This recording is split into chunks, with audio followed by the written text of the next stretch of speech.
বন্ধুরা, আমি সুস্মিতা আহমেদাবাদ থেকে আবার একটি নতুন রেসিপির সাথে আবার তোমাদের কাছে ফিরে আসলাম। আজ তোমাদের শেখাতে যাব গাড়ুর ডাল। এই প্রবাসে থেকেও কিভাবে আমি সেটা বানালাম সেটাই তোমাদের কাছে আমি শেয়ার করব। গাড়ুর ডাল বানাতে যেসব উপকরণ লাগে সেগুলো আমি আহমেদাবাদে তো পাবো না, তো যা পেয়েছি সেগুলো দিয়েই তোমাদের শেখানোর আমি চেষ্টা করলাম। আশ্বিন মাসের সংক্রান্তিতে খাবার রীতি আছে, আর এই ডালটা আজকে রান্না করে কালকেও খেতে হয়, এটাই আমাদের নিয়ম।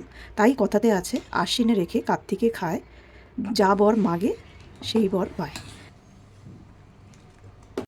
রেসিপিটা আমি প্রথমবার শাশুড়িমার থেকে শুনে বানানোর চেষ্টা করছি এবং সেটাই তোমাদের সাথে শেয়ার করছি। মটর ডাল মূলত আহমেদাবাদে পাওয়া যায় না। আমি যখন বাপের বাড়ি যাই তখন সেখান থেকে আমি বছরে কিছু মটর ডাল কিনে আর রাখি। প্রথমে মটর ডাল আমি এক বাটির মতন, দেখতেই পাচ্ছ কতটা নিয়েছি, নিয়ে ভালো করে ধুয়ে সেটা কিছুক্ষণ 30 মিনিটের মতন ভিজিয়ে রাখবো, কারণ মটর ডাল একটু সময় লাগে হতে। আর আমি এটা প্রেশার কুকারে একদমই বানাবো না। আর যেই সবজিগুলো আমি এখানে পেয়েছি সেগুলো তোমাদের সাথে আমি শেয়ার করছি। সিম, সজনে ডাঁটা, শোলা কচু, মূলো, মিষ্টি আলু, কাঁচা কলা, লাউ, বেগুন, পেঁপে, গাজর, কাঁচা লঙ্কা, আদা, টক হিসাবে আমি আম, টমেটো, আর আমার এখানে কাঁচা তেঁতুল পাইনি, আমি যেই তেঁতুল পেয়েছি ওটাই দিয়েছি, আর গাঁঠি কচু, ঝিঙে, এসব দিয়েই আমি তোমাদের সাথে রেসিপিটা শেয়ার করছি। আর নারকেলও লাগবে, নারকেলও নিয়ে নিলাম। আর ডালটা দেখতেই পাচ্ছ ভিজিয়ে রাখার পর বেশ ফুলে গেছে, নরমও হয়ে গেছে। একটা হাঁড়িতে আমি জল গরম করে তাতে ভেজানো ডালগুলো দিয়ে দিলাম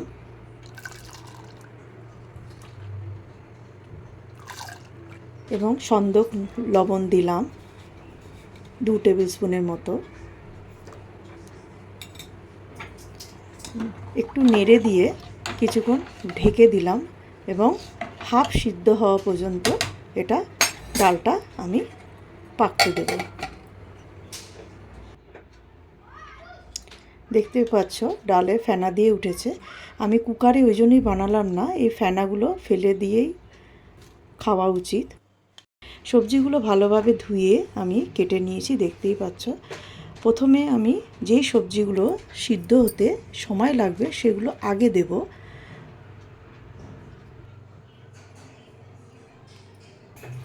ডালটা মোটামুটি হাফ সিদ্ধ হয়ে গেছে, একবার টিপে দেখে নিলাম।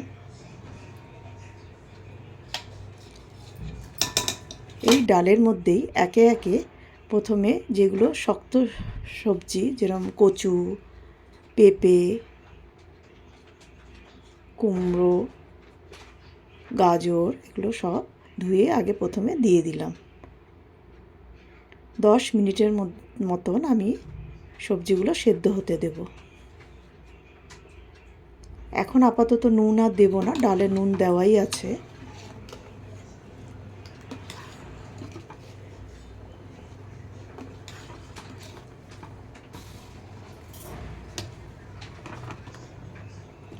দশ মিনিট পর বাকি সবজিগুলো অল্প অল্প করে দিতে থাকবো। হাঁড়িতে ধরছে না, সেই জন্য আমি আবার একটা সসপ্যানে শিফট করে নেব। আর কিছুটা ডালের জল আমি সরিয়ে রাখলাম, পরে প্রয়োজন হলে আবার ওতে অ্যাড করব। এবং মাঝে মাঝে নাড়া দিতে থাকবো আর কিছুক্ষণ ঢেকে দেবো।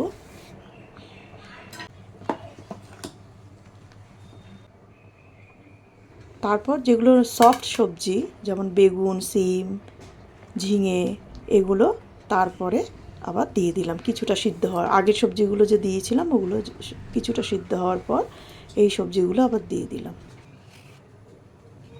আর একটা মিক্সির জারে আমি আদা আর কাঁচা লঙ্কার একটা পেস্ট বানিয়ে নিলাম। যখন হাফেরও বেশি সিদ্ধ হয়ে আসবে তখন ওই পেস্টটা তাতে দিয়ে দেব।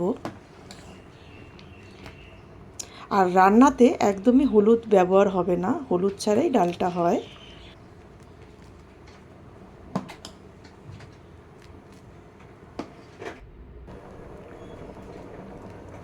প্রায় সবজিগুলো সিদ্ধ হয়ে এসছে। নারকেল কোরানো দিয়ে দিলাম, ওই হাফ নারকেলটা কুড়িয়ে যতটা হয়েছে সেটাই আমি এতে দিয়ে আর একটু নাড়াচাড়া করে দিলাম। সিদ্ধ প্রায় হয়েই গেছে, দেখতেই পাচ্ছ পুরো ডালটা তৈরি হয়ে গেছে। এটাকে আলাদা করে আমি একটা ফোড়ন দেব, যেটা টক হিসাবে আমি ইউজ করছি টমেটো, আম আর পাকা তেঁতুল অল্প দিলাম। আমার কাছে এগুলোই টক হিসাবে ছিল, সেগুলোও দিতে হবে এতে।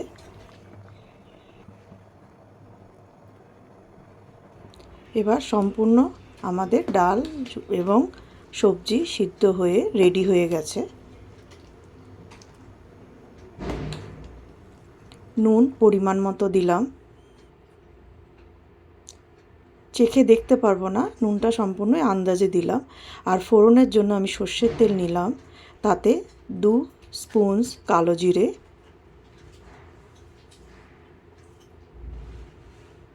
কয়েকটা শুকনো লঙ্কা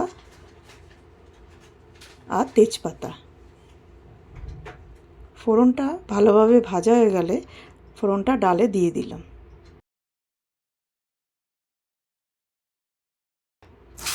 তোমরা চাইলে একটু চিনিও অ্যাড করতে পারো। আর ঘি দিলাম, একটু নাড়াচাড়া করে 5 মিনিট ফুটতে দেওয়ার পর ঢেকে রেখে দিলাম। তোমরা একবার এই রেসিপিটা ট্রাই করো। এটা আজকেও খাবো, কালকেও কিছুটা রেখে দেব, কালকেও আমরা খাবো। ডালটা এই জন্যই বলে আশ্বিনে রেঁধে কার্তিকে খায়। রেসিপিটা কেমন লাগলো তোমরা নিশ্চয়ই কমেন্টস করে আমাকে জানাবে। ভালো লাগলে প্লিজ লাইক শেয়ার করে দেবে এবং সাবস্ক্রাইব করে আমার চ্যানেলটা আমার পাশে থাকবে, যাতে আমি আরও নতুন নতুন রেসিপি তোমাদের সাথে শেয়ার করতে পারি। আবার দেখা হবে নতুন রেসিপির সাথে।